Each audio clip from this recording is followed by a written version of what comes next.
में हम नहीं जा सकते। गुरु जाने, कोई भी गुरु अपना शिष्य को अहित होने नहीं देता है। कहने का मतलब गुरु की कितनी महत्ता है आप जानते ही है। उज्जैन में एक बहुत बड़े विद्वान थे, उनके एक शिष्य थे। उनको एक विद्या प्राप्त करने की इच्छा थी, क्योंकि आया है शास्त्र में, भागवत में स्वयं बता दिया, विद्याम गिरीशम आराधये। सरस्वती नहीं है, सरस्वती तो है ही है, किंतु वास्तव में भगवान शिव जी है। समस्त विद्याओं का योग भागवत में आए। गुरु ने कहा, जाओ शिष्य बेटा, तुम महाकाल की उपासना करो। उज्जैन में जो महाकाल है तुमको बता दिया, वहां उपासना कर रहे थे। प्रतिदिन जाके एक दिन गुरुजी पहुंच जाते हैं मंदिर में। ये अपने साधना में लगे रहते, गुरुजी को देख करके भी खड़े नहीं होते, क्योंकि नियम है शास्त्र का। उतने में भगवान जो महाकाल रूठ जाते हैं।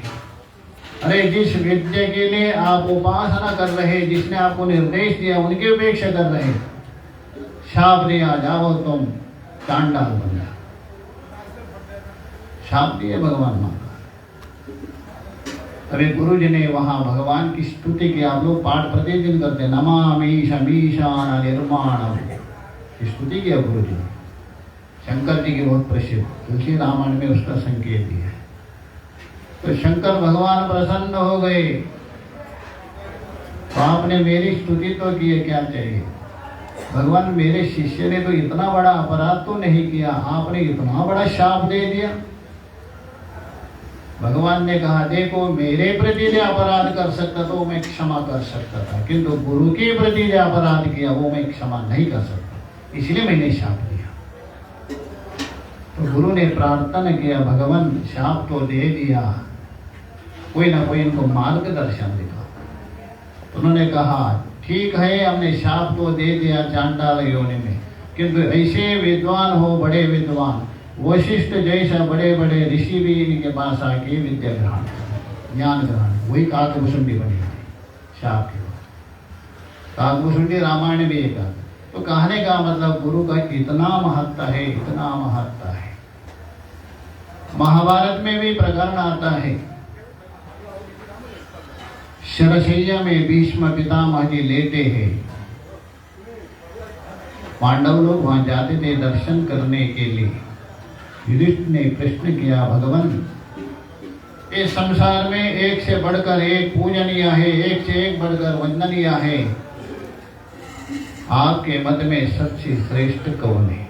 क्योंकि आप समस्त शास्त्र के मर्मज्ञ हैं। तभी वहां भीष्म पिताजी बता रहे, गुरुर गरीयान पितृतः मातृताश्चा चेति मे मति उभो ही माता पितरो जन्मन्नेव उपयुज्यते शरीरमेव सृजते पिता माता च भारतः आचार्य शिष्टया जाति स दिव्या स हजरो अमरः। हे युधिष्ठिर, संसार में श्रेष्ठ पिता है, किंतु पिता से भी 100 गुना श्रेष्ठ माता है। माता प्रणाम है। पितुः शतगुणः, सावित्री भी बता रहे देवी भागवत में, किंतु मैं बता रहा हूं पिता और माता से भी श्रेष्ठ है गुरुर गरीयान, गुरु श्रेष्ठ है। क्यों? माता और पिता ने ये जो हमारा शरीर है, अन्नमय कोश कहते हैं, अथवा शाटक औषधि कहते हैं, अथवा सप्त धातु से बना, यही दिया है ना। आचार्य शिष्टया जाति, गुरु ने दिया हुआ जो जन्म है, सा दिव्या अजरा अमरा, आपको वहां पहुंचा दिया, अपना स्वरूप को परिचय करवा दिया। माता पिता ने जन्म तो दे दिया, अंततः बंधन में डाल दिया ना, संसार में ही धकेल दिया। अच्छा, बंधन में डालने वाले श्रेष्ठ है, छुड़ाने वाले श्रेष्ठ? सब बोलेंगे ना छुड़ाने वाले। गुरु ने आपने अपना स्वरूप है सच्चिदानंद को परिचय करवा दिया, ऐसे जो सदगुरु है माधवानंद जी है, उनकी जो परंपरा चल रही है, एक से एक बड़े विद्वान, और उनमें भी हमारे हरिहरानंद जी महाराज भी जानते हो काशी से, अपने वहाँ भी आते हैं, हम बहुत विद्वान है, शास्त्र के मर्मज्ञ हैं, बड़े बड़े छांदोग्य उपनिषद ब्रह्मसूत्र आदि वहाँ लेते हैं। ऐसे महापुरुष इस परंपरा में है। और एक आप लोगों की मैं बता रहा हूँ सूचना, प्रसन्नता, क्योंकि इतने बड़े विद्वान वो कुछ चाहते नहीं है।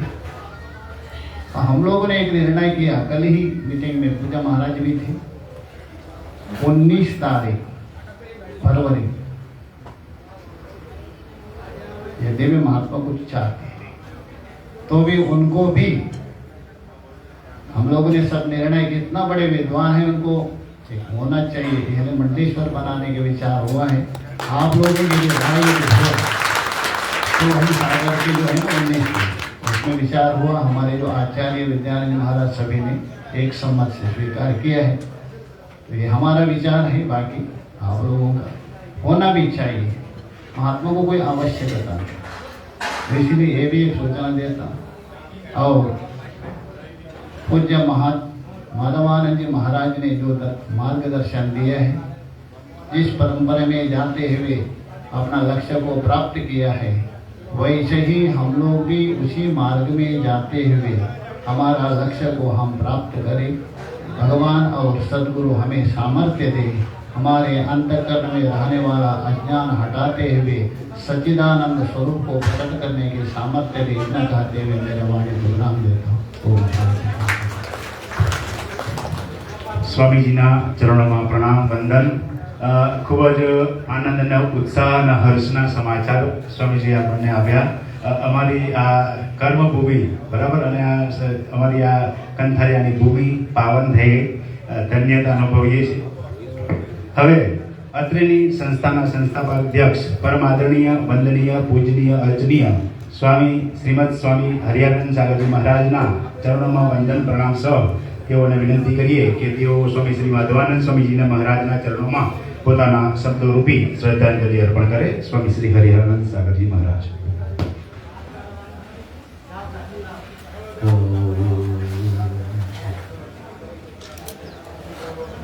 ભદ્રમ કર્ણેભિઃ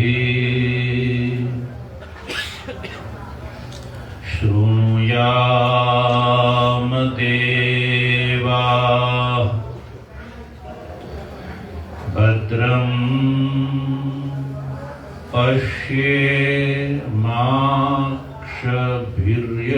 પશ્યેમાક્ષભિર્યજત્રાઃ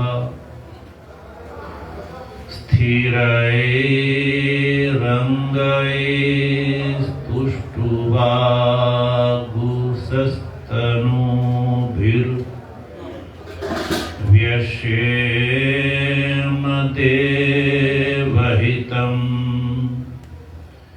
यदायुः स्वस्ति न इन्द्रो वृद्धश्रवाः स्वस्ति नः पूषा विश्ववेदाः स्वस्ति नस्तार्क्ष्यो रिष्टनेमिः स्वस्ति नो बृहस्पतिर्ददातु। ओम शांति शांति शांति। शंकरं शंकराचार्यं केशवं बादरायणम्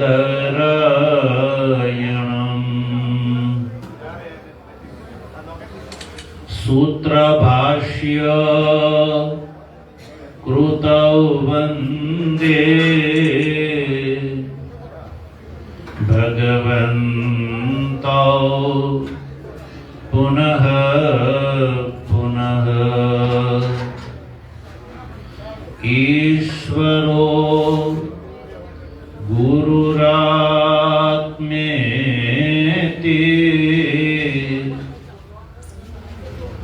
मूर्तिभेद विभागिने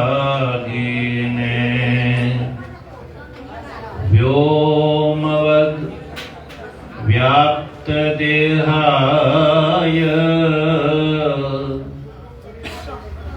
दक्षिणा मूर्तये नमः। ओम शांति शांति शांति। अलख निरंजन जय सच्चिदानंद माधवानंद हरे हरे।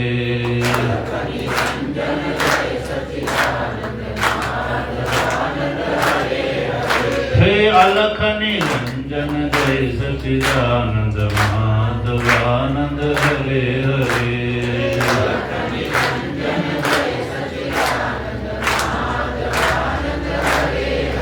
हे माधवानंद हरे हरे गुरु माधवानंद हरे हरे।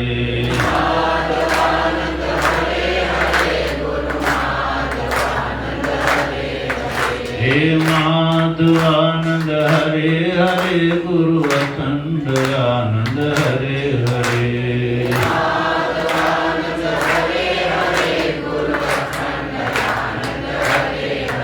हे सब घट व्यापक जय सच्चिदानंद माधवानंद हरे हरे।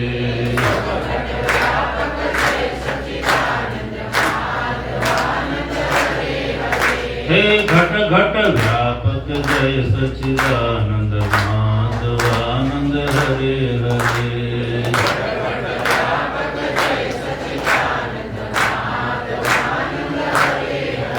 सद्गुरु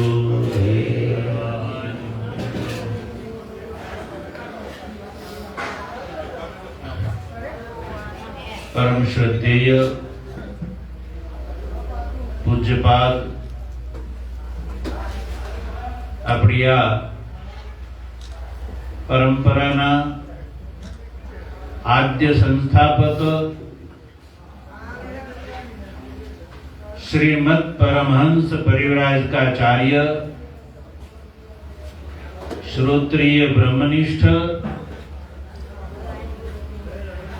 108 स्वामी श्री माधवानंद जी महाराज ना 145 निर्वाण महोत्सव प्रसंगे अपना बधानी प्रार्थना અને સદભાગ્યથી આપણા આગ્રહને વશીભૂત થઈને સાધના સદન આશ્રમ હરિદ્વારથી પધારેલા પરમ આદર્શ આચાર્ય મહામંડલેશ્વર अनंत श्रीमद स्वामी दिव्यानंद पुरजी महाराज तथा कैथल हरियाणा थी पधारेला परम आदर्श आचार्य महामंडलेश्वर अनंत श्रीमद स्वामी विरागानंद गिरिजी महाराज तथा संन्यासाश्रम गुंदाळा जूनागढ़ थी पधारेला अनंत श्रीमद स्वामी श्री मनीषानंद गिरिजी महाराज तथा अनंत श्रीमद स्वामी श्री मोहनानंद सागर जी महाराज तथा अनंत श्रीमद स्वामी श्री सत्यानंद पुरी जी महाराज सरस्वती जी महाराज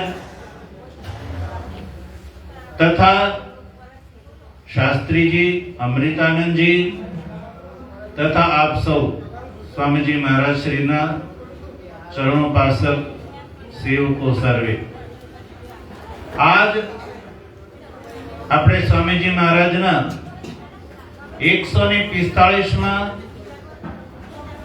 निर्वाण महोत्सव निमित्ते इकट्ठा थया छे। स्वामीजी महाराज नु आज पंच भौतिक शरीर छूट्યું एनी 145 वर्ष थया छता આપણે स्वामीजी महाराज ने એટલા માટે યાદ કરીએ છીએ કે એમણે આપણને આ વેદાંતનો માર્ગ બતાવ્યો છે। गुरु ए पथ प्रदर्शक छे। धर्मना मार्गनु अने ब्रह्मना मार्गनु ये आपने मार्गदर्शन करे छे। सज्जनो आ संसारनी अंदर बे एवा तत्वो छे जे प्रत्यक्षादि प्रमाणोथी एने ग्रहण करी शकाता नथी। एवा बे तत्व छे, एक धर्म अने एक ब्रह्म। वेदोनी अंदर आ बे ज तत्वोनुं प्रतिपादन जोवा मळे छे एवुं आचार्यो कहे छे। अने महापुरुषोए आ निर्णय करेलो छे वेदोना अर्थनो के वेदना कर्मकांडनी अंदर धर्मनु प्रतिपादन अने ज्ञान कांड एवा वेदांत नी अंदर ब्रह्मनु प्रतिपादन आ बन्ने अदृष्ट मानवामां आवे छे। सर्वत्र व्यापक होवा छतां पण ब्रह्मनो अनुभव जे छे ए आपणे गुरुना बोध थकी करी शकीए छीए। चक्षुरादि इंद्रियों द्वारा आपने केवल शब्दादि विषयोनो ज बोध थाय छे। आत्म तत्व ने तमे कहो के मारे जोवुं छे, मने देखाडो, तो शास्त्र कहे छे कि ये चक्षुरादि इंद्रियोनो अने अंतःकरणनो ए विषय नथी। चक्षुरादि इंद्रियों एनी शक्ति सामर्थ्य ए सीमित छे, परिमित छे। ए बाह्य दर्शन करी शके छे, आंतर दर्शन करवा माटे ए समर्थ नथी। कठोपनिषदनी अंदर यमराजा आ वात नचिकेताने बतावे छे। परांचि खानी व्यत्रिणत स्वयंभू तस्मात् परां पश्यति नान्तरात्मन् कश्चित् धीरः प्रत्यगात्मानम् ऐक्षत् आवृत चक्षुः अमृतत्वम् इच्छत्। कठोपनिषद कहे छे कि ब्रह्माजीए सर्वप्रथम ज्यारे आ संसाરની રચના કરી ત્યારે ઇન્દ્રિયોને બહિર્મુખી બનાવી અને બહિર્મુખી બનાવી અને એને માનો सीमित कर દીધી, એની શક્તિને બાંધી દીધી। એટલે ચક્ષુનો અંદર એટલું જ સામર્થ્ય કે એ નામ જે રૂપવાન પદાર્થ છે એને જ એ જોઈ શકે છે। શ્રોત્રનું એ સામર્થ્ય એટલું સીમિત છે કે કેવલ શબ્દનું શ્રવણ કરી શકે છે। ત્વગિન્દ્રિયનું પણ એટલું જ સામર્થ્ય કે એ શીત સ્પર્શાદિ शीत उष्ण वगैरेनो स्पर्श ज करी शके छे।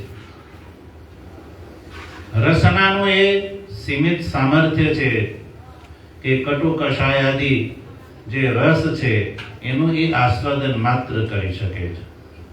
घ्राणेन्द्रिय जे छे एनुं पण सीमित सामर्थ्य छे के सुरभि अने असुरभि नामनी बे प्रकारनी ए गंधने ज ग्रहण करी शके छे। તો ઇન્દ્રિયો દ્વારા આત્માનું દર્શન એટલા માટે સંભવ નથી સજ્જનો કે આત્મા શબ્દરૂપ, સ્પર્શ, રૂપ, રસ યા ગંધ આ પાંચેયમાંથી એકેય પ્રકારનો નથી. એટલે ભગવતી શ્રુતિ અવાંગ મનસ ગોચર કહે છે, ન તત્ર ચક્ષુર ગચ્છતિ નો મનઃ, ન તત્ર ચક્ષુર ગચ્છતિ ન વાગ ગચ્છતિ નો મનઃ કથમ એતદ વિજાનીયામ યથા એતદ અનુશિષ્યાત. ગુરુને આત્મતત્વનો બોધ કરાવવો હોય તો એને પણ એ કઠિનાઈ છે કે કેવી રીતે કરાવે. વાણી અને મનનો પણ વિષય નથી. સજ્જનો, આત્મ તત્વનું દર્શન ગુરુ અતદ્વ્યા વૃત્તિથી કરાવે છે. અતદ્વ્યા વૃત્તિ એટલે કે જે તદ નથી એનો બોધ પ્રત્યક્ષાદી પ્રમાણ દ્વારા થઈ શકે છે. અતદ એટલે આ દૃશ્યમાન સંસાર સજ્જનો, એ આપણે એને ચક્ષુરાદી ઇન્દ્રિયો દ્વારા જોઈ માણી શકીએ છીએ, અનુભવી શકીએ છીએ. એ અતત છે. અને અતત પદાર્થની શાસ્ત્રોમાં આપણે પૂર્વ મહાપુરુષો દ્વારા જાણી ચૂક્યા કે કોઈ સત્તા નથી હોતી.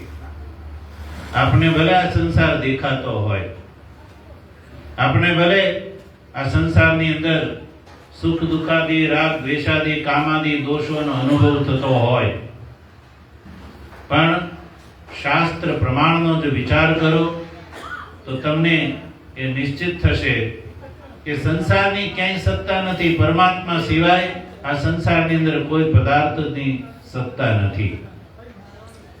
સંસારને ભગવત્પાદ ભગવાન શંકરાચાર્યજી મિથ્યા સિદ્ધ કરે છે. અધ્યાસ ભાષ્યનું જો અધ્યયન કરો તો આ વાત સમજાઈ જાય કે આ સંસાર છે એ અધ્યાસ મૂલક છે. અને એટલે જ એ ચક્ષુરાદી ઇન્દ્રિયો દ્વારા દેખાય છે કે એ ચૈતન્ય સત્તા અધિષ્ઠિત છે.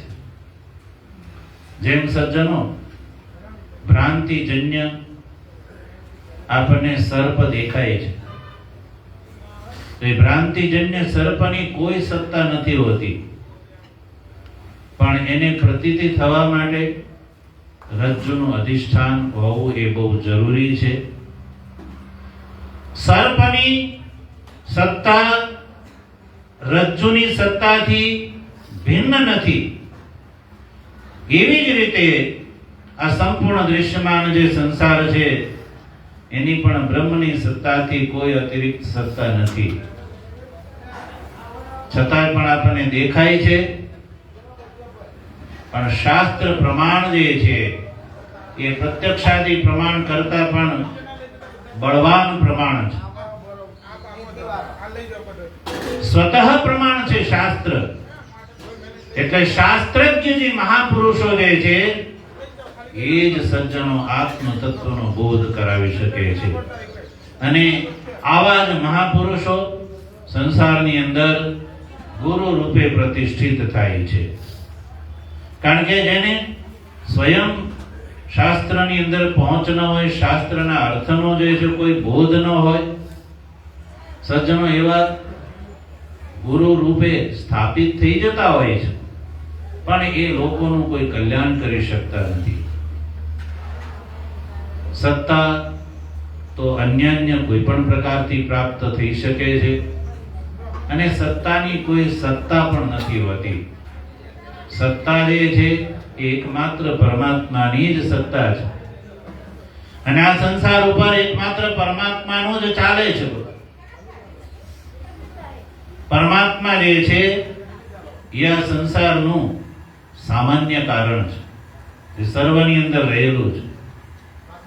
અને જો મનુષ્ય સુખી દુઃખી થતો હોય, ઘણા લોકો એમ કે આ બધા મહાત્માઓથી આપણે સાંભળીએ છીએ બધું ભગવાન કરે છે. કોણ કરે છે? ભગવાન કરે છે. અને આપણે ગાતા પણ હોઈએ છીએ, કરવા ચડે તો વિશ્વને કાબુ મહી બાહુબળે, પણ ઈશની ઈચ્છા વિના એક પાંદડું એ ના હલે. તો તમે લોકો કહેશો કે તો પછી આ બધા આખું સંસાર ઉપર ભગવાનની સત્તા ચાલતી હોય તો આ બધા સુખી દુખી ઊંચ નીચ આ બધા ભેદે ભગવાને જ કરેલા હશે ને? તમને શું લાગે? નથી લાગતું એવું કે એક સુખી એક દુખી એ બધું ભગવાન જ કરતા હશે? તો સજ્જનો, આપણા કરતા આચાર્યો જે છે એ એની બુદ્ધિ બહુ પહોંચેલી હોય છે. બ્રહ્મસૂત્રના બીજા અધ્યાયની અંદર આચાર્ય બાદરાયણજીએ વૈષમ્ય નિર્ગ્રણ્ય અધિકરણની અંદર આ વાતનો વિચાર કર્યો કે જીવ સુખી દુખી થાય છે તો એ સુખ દુઃખના દાતા પ્રદાતા વૈષમ્ય અને નિર્દયતાના કરતા ઈશ્વર છે. સામાન્ય તો આપણને એમ જ લાગે, પણ સજ્જનો, ત્યાં આચાર્ય બાદરાયણે જે નિર્ણય કર્યો છે કે ઈશ્વર જે છે એ આ સંસારનું સામાન્ય કારણ છે, અને જીવ સુખી અને દુઃખી થતો હોય તો એનું વિશિષ્ટ કારણ છે પોતાના કર્મો. એ કર્મોથી જીવ સુખી દુઃખી થાય છે. એમાં ઈશ્વરનો કોઈ દોષ, ઈશ્વરની અંદર કોઈ વૈષમ્ય નહીં, અને ઈશ્વરની અંદર કોઈ નિર્ગ્રણ્ય એટલે નિર્દયતા નહીં. મહાપુરુષો આ વાતને દ્રષ્ટાંત દ્વારા એવી રીતે સમજાવે કે એક ખેતર છે અને એ ખેતરની અંદર લીમડાનું ઝાડ છે. એની બાજુમાં જ 10 ફૂટ પછી આંબલીનું ઝાડ છે, અને એની બાજુમાં 10 ફૂટ પછી આંબાનું ઝાડ છે. ભિન્ન ભિન્ન પ્રકૃતિના વૃક્ષો એ ખેતરની અંદર જોવા મળે છે, અને એ જ ખેતરની અંદર ખેડૂતે શેરડી કરી હોય અને એક કેરો મરચીનો કરેલો હોય. હવે આ બધા વૃક્ષો હોય, વનસ્પતિ હોય, તિલમાશાદી જે છે, વ્રીહિયવાદી જે ધાન્ય વગેરે, એ બધાને જળ વગર ના ચાલે. તમે ગમે એટલી જમીન સારી ખેડી હોય, ખાતર વગેરે નાખેલું હોય, પણ જો વરસાદ ન વરસે તો આમાંનું કઈ થાય ખરું નહીં?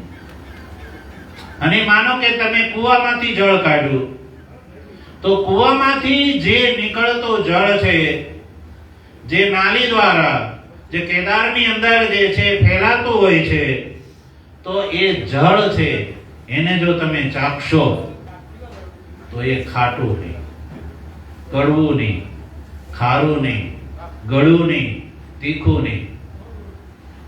પણ એ જળ લીમડાના ઝાડમાં જાય તો એ લીમડાની ડાળખી પાંદડા તમે ખાઓ તો કેવા લાગે? કડવા લાગે. આંબલીના પાંદડા એના આંબલા ખાવ તો કેવા લાગે? ખાટા લાગે. અને સુંદર કેસર કેરી ખાવ તો કેવી લાગે? બોલો, મીઠી લાગે. મરચું કેવું લાગે? અને શેરડી તો આ પાણીનો દોષ. પાણી વગર આ થાય નહીં, છતાં દોષ કોનો? એ જે તે વૃક્ષની પ્રકૃતિ એવી છે, એમાં પાણી કઈ કરતો? પાણી તો કેવળ એની અભિવૃદ્ધિમાં કારણ છે. સજ્જનો, સંસારમાં પરમાત્મા કરતા હરતા છે એ એટલા અર્થમાં છે. એટલે કોઈ સુખી થતો હોય, દુઃખી થતો હોય તો ઈશ્વરને દોષ દેવો જોઈએ. ઈશ્વરે બધાની સત્તા એક સરખી આપી છે. જે ઈશ્વરનું જે વ્યાપક સ્વરૂપ છે એ આપણા બધાની અંદર એક સરખું છે. જેટલો આચાર્ય ભગવત્પાદ ભગવાન શંકરાચાર્યજીની અંદર છે એટલું જ આપણી અંદર એ સત્વ છે. પણ આચાર્ય ભગવત્પાદ વગેરે આચાર્યોએ એને અનુભવ્યું, અને આપણે અવિદ્યાના કારણે એ તત્વને અનુભવી નથી શકતા. એટલો જ ફરક છે. તો આ જે વ્યાપક તત્વ છે એ સંપૂર્ણ સંસારનું કારણ ઉપનિષદોની અંદર માનવામાં આવે છે. આચાર્ય બાદરાયણજી એને પ્રથમ અધિકરણના પ્રથમ અધ્યાયના પ્રથમ પાદના બીજા અધિકરણની અંદર કહ્યું જન્માદ્યસ્ય યતઃ ઇત્યાદિથી આ તત્વને આ સંસારનું કારણ બતાવ્યું છે. અને આ જે વ્યાપક તત્વ છે આપણા બધાની અંદર એક સરખું રહેલું છે અને એને અનુભવવા માટે સજ્જનો પહેલા આ અતદને ઓળખવાની જરૂર છે. જો અતદને ઓળખી જઈએ, ખબર પડી જાય કે આ અતદ એટલે આ દૃશ્યમાન સંસાર એ મિથ્યા છે, તો આ અતદને ઓળખવા વાળો કોણ છે? જે એને ઓળખે છે એ જળ હોઈ શકે કે ચેતન હોઈ શકે. ત્યાંથી આત્માની શોધ શરૂ થાય છે અને ત્યાંથી આત્મ તત્વની જિજ્ઞાસાનો પ્રારંભ થાય છે. જ્યાં સુધી આપણા અંતઃકરણની અંદર આવા વિચારો ન આવે ત્યાં સુધી આત્મ તત્વની શોધનો પ્રારંભ જ નથી થતો, તો આત્મ તત્વનું જ્ઞાન ક્યાંથી થાય? એટલે મહાપુરુષો જે છે એ અતદ વ્યાવૃત્તિથી આત્મ તત્વનો બોધ કરાવે છે. શિવ મહિમ્ન સ્તોત્રની અંદર આચાર્ય પુષ્પદંત ભગવાન શંકરને ઉદ્દેશ કરીને કહે છે અતદ વ્યાવૃત્યાયમ ચકિતમ અભિધત્તે શ્રુતિરપી. એ શ્રુતિ જે છે એ પણ પરમાત્માનો જે છે બોધ, પરમાત્માનું પ્રતિપાદન અતદ વ્યાવૃત્તિથી આ સંસાર છે એને મિથ્યા બતાવી અને આત્મ તત્વનો બોધ કરાવે છે. સ્વામીજી મહારાજે આપણને આવા આત્મ તત્વનો બોધ એમણે પોતે અનુભવ્યો અને પછી એમણે આપણને આત્મ તત્વનો બોધ પ્રદાન કર્યો. અને સજ્જનો આ સંસારની અંદર જે આત્મ તત્વનું જ્ઞાન પ્રદાન કરે છે એનાથી વધારે સંસારમાં કોઈ મહત્વપૂર્ણ આપણા જીવનમાં વ્યક્તિ હોઈ ન શકે. એટલે ગુરુને ઈશ્વર કરતા પણ વધારે એને શ્રેષ્ઠ સ્થાન આપવામાં આવ્યું છે.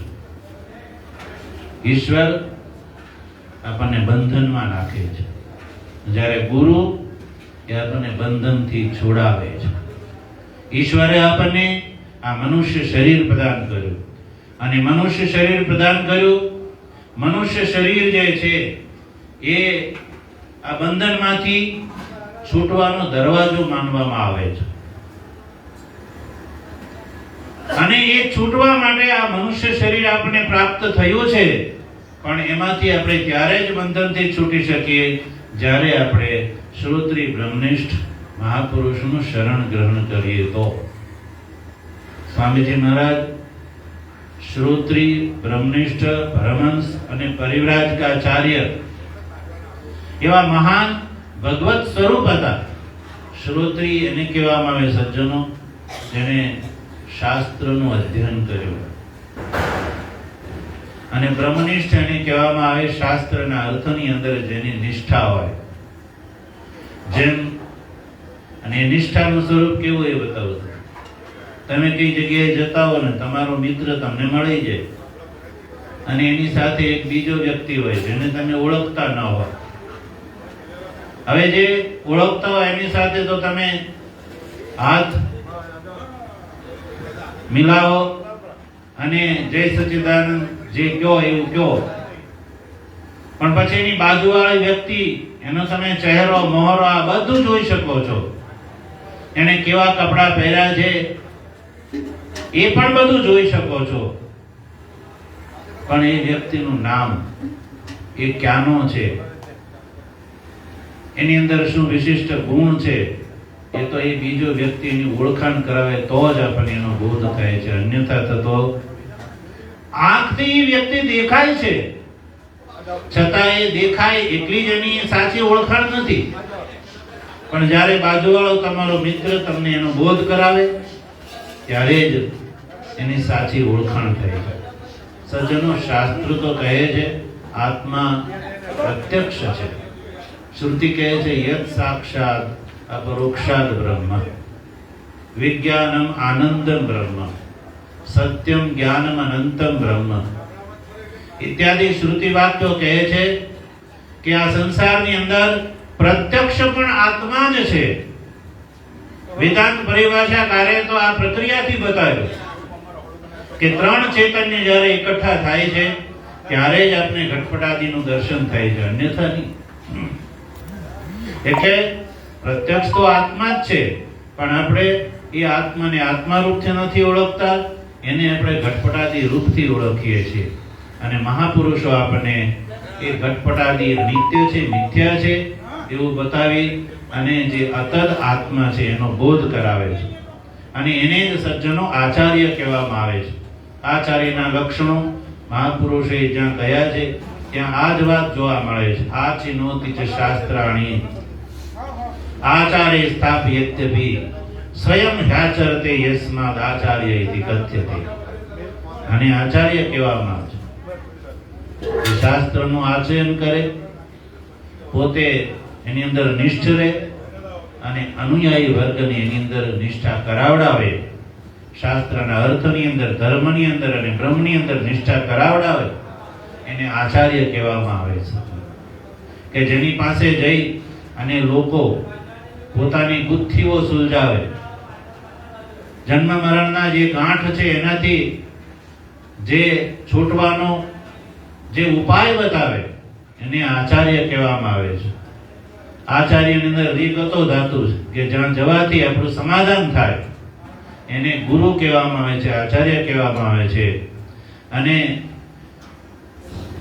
નારાયણ થી ચાલી આવતી જે પરંપરા છે, આચાર્ય ભગવત્પાદ સુધી જે પ્રાપ્ત પરંપરા, અને ત્યારબાદ એ જ પરંપરામાં શ્રીમદ સ્વામી શ્રી માધવાનંદજી મહારાજ જે એમનો પ્રાદુર્ભાવ થયો અને ત્યાંથી આપણી આ પરંપરા આગળ વધી અને આપણી પરંપરાની અંદર અનેક મહાપુરુષો થયા જેનો આપણે પરંપરાથી લાભ લઈએ છીએ.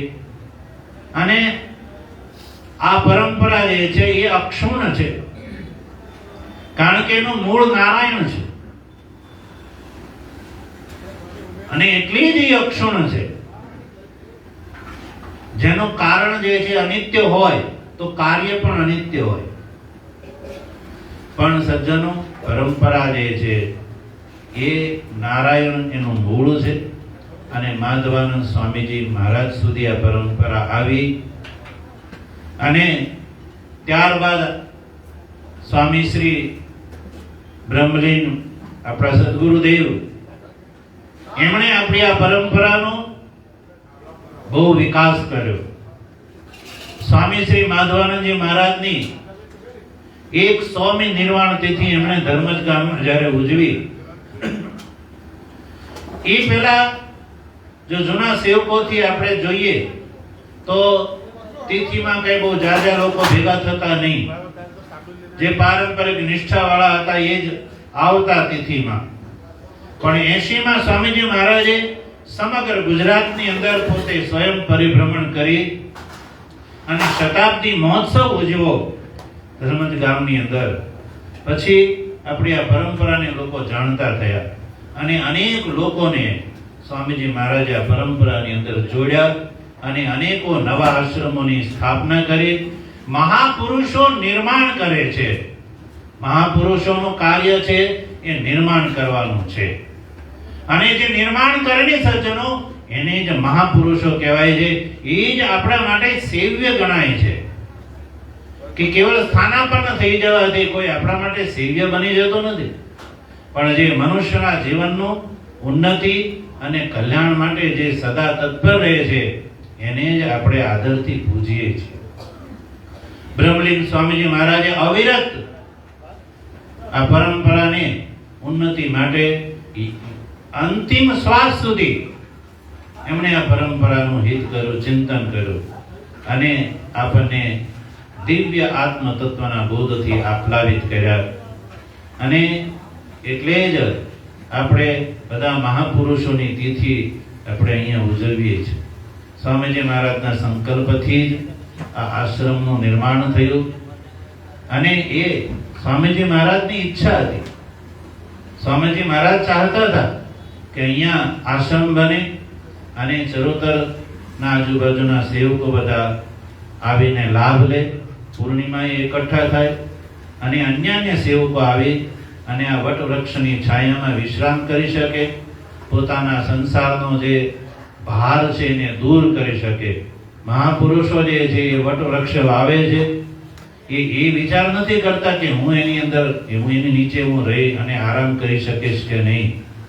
સ્વામીજી મહારાજના સંકલ્પ બીજથી આ સંસ્થા જે છે એ વટ વૃક્ષનું ધીરે ધીરે રૂપ ધારણ કરી રહી છે.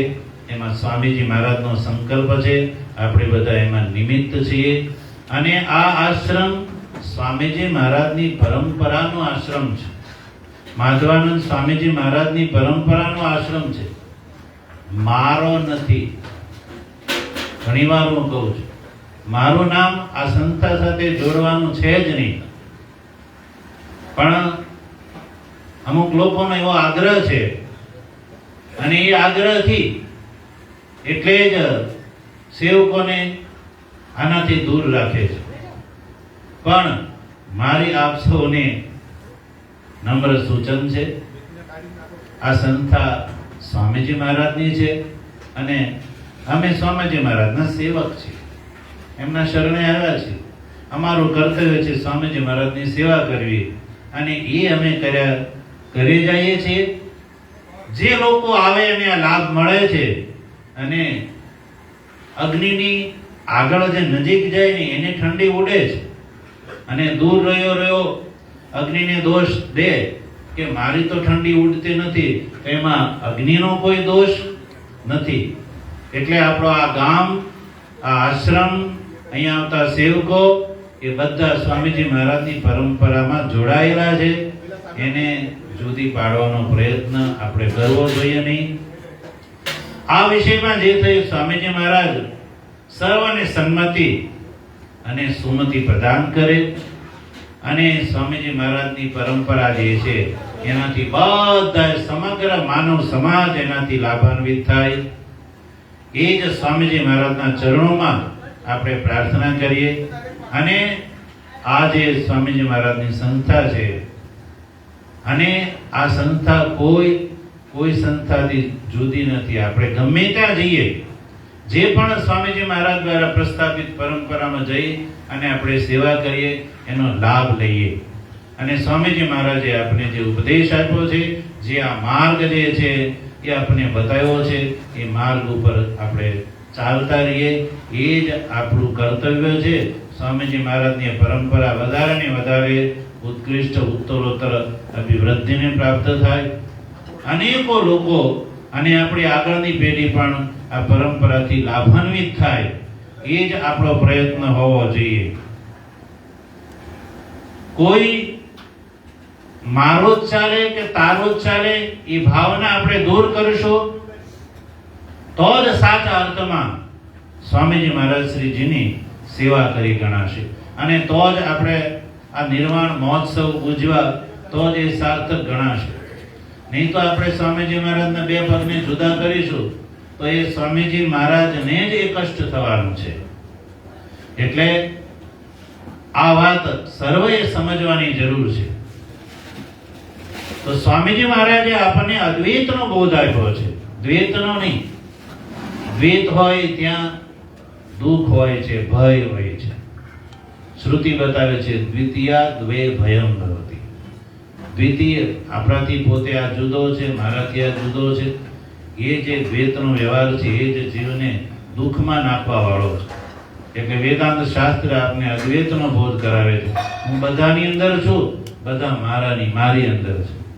જો આત્મ તત્વ જ્ઞાનીને જ્યારે બ્રહ્મ તત્વનો બોધ થાય છે ત્યારે એ બ્રહ્મવિદ મહાપુરુષનો અનુભવ કેવો હોય છે એ ઈશાવાસ્ય ઉપનિષદ બતાવે છે.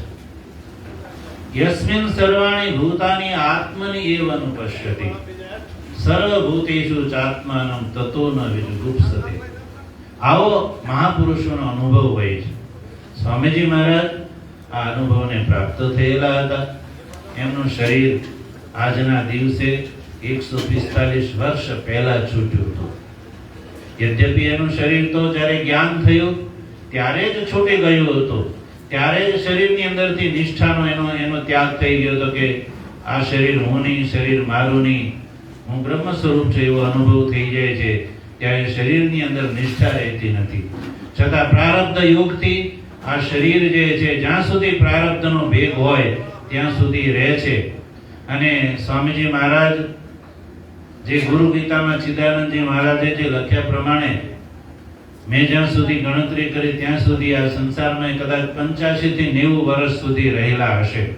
ચિદાનંદ સ્વામીજી મહારાજે સર્વપ્રથમ જે પુસ્તક છપાવેલી અને એની પ્રસ્તાવનામાં જે એક આંકડાનો ઉલ્લેખ છે એના આધારે કહું છું.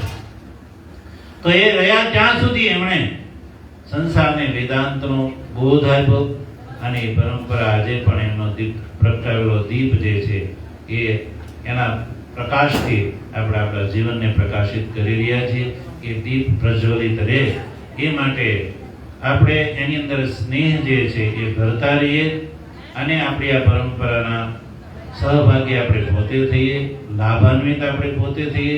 આપણી આગળની પેઢી છે એ પેઢી દર પેઢી આ પરંપરાથી આપલાવિત રહે એ માટે આપણે સૌએ મળીને પ્રયત્ન કરવાનો છે. કારણ કે વર્તમાન કાળમાં જોઈએ છે કે આપણે આવેલા છે એમાં કોઈ યુવાન નથી આવતો, યા કોઈ યુવતી યા યુવાન. વર્તમાન કાળમાં હાલત એવી છે કે ધર્મથી એ દૂર થતી જાય છે પેઢી, અને એને ધર્મ સાથે જોડવી, પરંપરા સાથે જોડવી એ આપણું પોતાનું માતા પિતાનું અને સમાજના શ્રેષ્ઠીઓનું, સમાજના આગેવાનોનું આ કર્તવ્ય છે. પણ વર્તમાન કાળમાં આપણે જોઈએ છે કે સમાજના શ્રેષ્ઠીઓ અને આગેવાનો જે છે એ પણ વિકૃત પરંપરાથી જે છે એ સંસ્કૃત થતા જાય છે. એ મહાન બહુ વિડંબનાની વાત છે. કારણ કે સમાજ જે છે એ આવા શ્રેષ્ઠી અને આગેવાનોનું અનુકરણ કરતો હોય છે. તો આપણો જે છે આદર્શ છે એ સ્વામીજી છે. એટલે સ્વામીજીની પરંપરાને આપણે છોડીએ નહીં, આપણા છોકરાને લાવીએ, જોડીએ, તો જ આપણે સાચા અર્થમાં સ્વામીજીને શ્રદ્ધાંજલિ દીધી ગણાશે. જો આપણે સ્વામીજીની પરંપરામાં આપણા છોકરાને નહીં જોડીએ અને આપણે કમાવામાં અને ધમાવામાં એમાં જ મસ્ત રહીશું, તો આ કમાયેલું બધું જે છે એ છોકરા ફનાફત્યા કરી નાખશે. એ બધું સમાપ્ત કરી દેશે જો એને સંસ્કાર નહીં હોય તો. અને સંસ્કાર હશે તો તમારા કમાયેલા જે ધન સંપત્તિની અંદર એ અભિવૃદ્ધિ કરશે અને અન્યથા એનો નાશ કરી નાખશે. ખોટા માર્ગે ખોટું ખાવું, ખોટું પીવું, ખોટું પહેરવું, આ એટલું બધું અત્યારે વધતું જાય છે. એ આપણે નહીં અટકાવીએ તો આપણી આગળની પેઢીથી આપણે ડિસ્કનેક્ટ થઈ જશું. અને વર્તમાન કાળમાં જોઈએ છે કે છોકરાઓને પરંપરા પોતાની પિતરી પરંપરાની સાથે લગાવ નથી. એવા દ્રષ્ટાંતો આપણે જોઈએ ત્યારે આપણે આશ્ચર્ય થશે કે આગળ કદાચ સમાજનું શું થઈ શકે. એટલે સનાતન ધર્મ જે છે એ મનુષ્ય માત્રના કલ્યાણ માટે છે. મહાપુરુષો આપણને એટલા માટે ઉપદેશ આપે છે. અને આવી જે નિર્વાણ મહોત્સવની પરંપરામાં સ્વામીજી મહારાજને કોઈ અપૂર્વની પ્રાપ્તિ થાય અને એમને કોઈ લાભ થાય એવું નથી. એના દ્વારા, એના માધ્યમથી સજ્જનો આપણું કલ્યાણ સંભવ છે. એટલે આપણું કલ્યાણ થાય, આપણા પરિવારનું, સમાજનું કલ્યાણ થાય એ માટે આપણે આ પરંપરાને થોભી રાખીએ, પકડી રાખીએ અને એમાં પાણી, જળ, સિંચન કર્યા કરીએ તો જ સાચા અર્થમાં સ્વામીજી મહારાજના ચરણોમાં શ્રદ્ધાંજલિ અર્પણ કરી ગણાશે. આવેલા મહાપુરુષોનું હું હાર્દિક સ્વાગત કરું છું અને મહાપુરુષોને હું કરબદ્ધ પ્રાર્થના કરું છું કે કાર્યક્રમો ની અંદર આપ સર્વ વ્યસ્ત હોવા છતાં પણ આપણી પ્રાર્થનાને માન આપીને આપ શ્રી પધાર્યા અને આગળ પણ પધારતા રહે એવી વિનંતી સાથે સ્વામીજી મહારાજના ચરણોમાં અમારી વાણીને વિશ્રામ આપું છું અને સ્વામીજી મહારાજના ચરણોમાં કરબદ્ધ હસ્તબદ્ધ શ્રદ્ધાંજલિ અર્પણ કરું છું. સદગુરુદેવની સર્વેત્ર સુખિનઃ સંતો સર્વે સંતો નિરામયા સર્વે ભદ્રાણિ પશ્યન્તુ મા કશ્ચિત દુઃખભાગ્ ભવેत्. ઓમ શાંતિ શાંતિ શાંતિ. આનંદમાનંદકરં પ્રસન્नं સર્વોપમ નિરવોધરૂપં યોગીન્દ્રમેટ્યં ભવરોગવેદ્યં શ્રીમદ્ગુરુને નિત્યમહં નમામિ. સદ્ગુરુદેવ સનાતન ધર્મની आद्य जगत गुरु श्री शंकराचार्य भगवान ओम नमः पार्वती पते हर हर महादेव।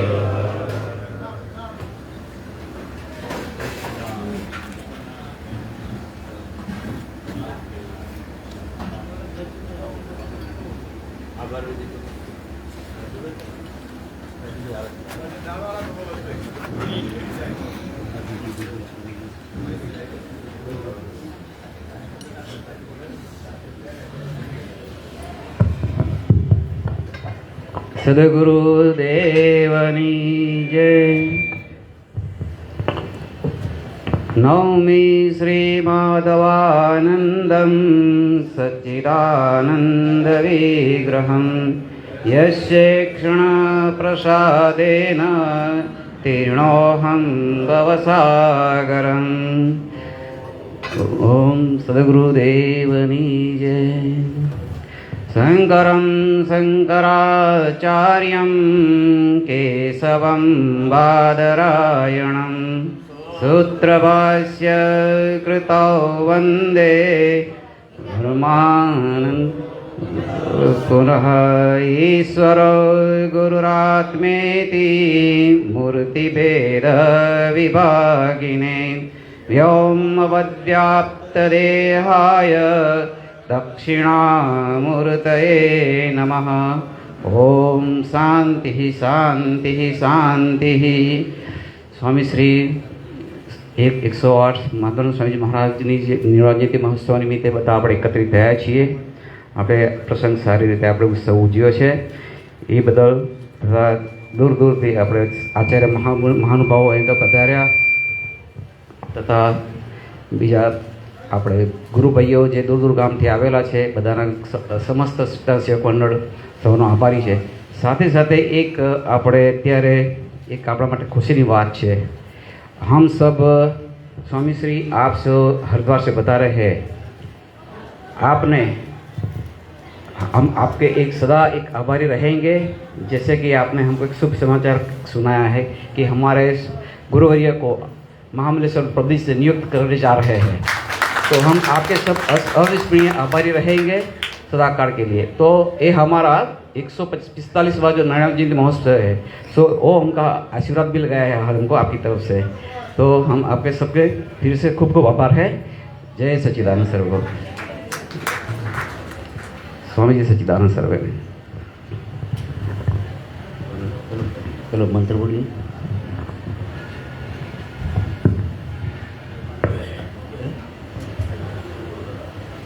ओम पूर्णमद पूर्णमिदं पूर्णात् पूर्णमुदच्यते पूर्णस्य पूर्णमादाय पूर्णमेवावशिष्यते।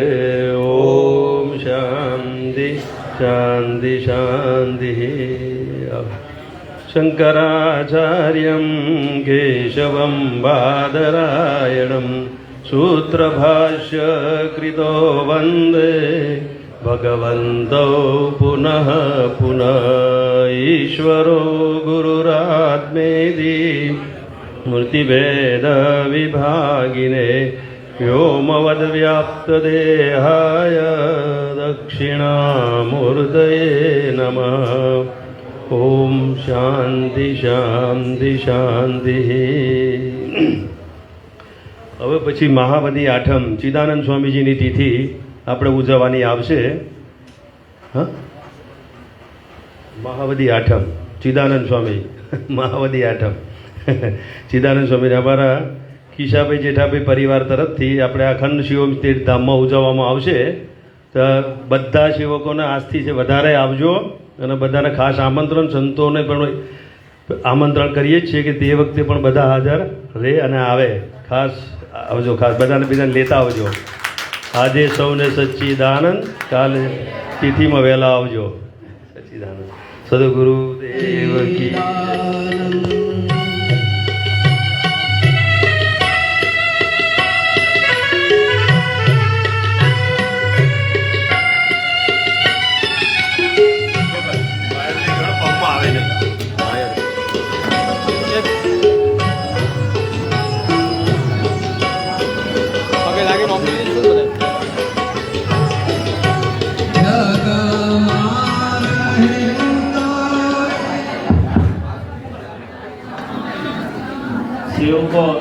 જલ્દી આ લાઈનમાં આવીને જય સચ્ચિદાનંદ સ્વામીજી મહારાજ સંતોને પ્રણામ કરી લે, પછી સંતોને પ્રસાદ લેવા જવાનું હોય એટલે સર સમય બહુ ન